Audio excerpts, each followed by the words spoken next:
Central processing unit. A central processing unit CPU is called a central processor, main processor, or just processor. It is the electronic circuitry that executes instructions comprising a computer program. The CPU performs basic arithmetic, logging, controlling, and input-output operations specified by the instructions in the program. This contrasts with external components such as main memory and I/O circuitry and specialized processors such as graphics processing units. These form, design, and implementation of CPU have changed over time, but their fundamental operations remain almost unchanged. Principal components of a CPU include the arithmetic ALU that performs arithmetical and logical operators, processor registers that supply operands to the ALU and stores the result of ALU operations, and a control unit that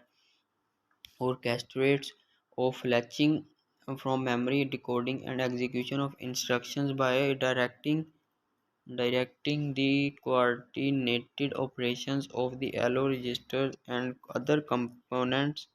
Most modern CPU are implemented on integrated circuits microprocessor with the more on a single IC chip.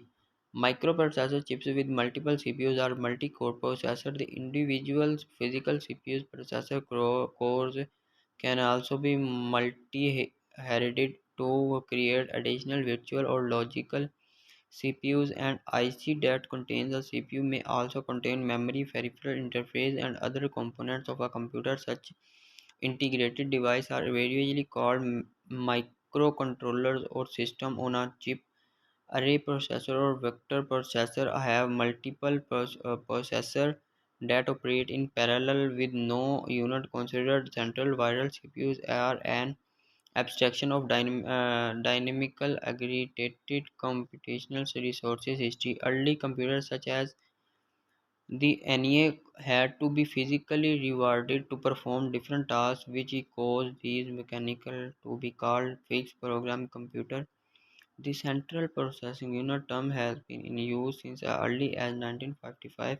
Since the term CPU is generally defined as a device for software computer program execution, the earliest devices that could rightly be called CPUs came with the advent of the stored program computer. The idea of stored program computer had been already present in the design of J. Presper Eckert and John William Benchley, but was initially omitted to show that it could be finished sooner on June 13, 1945.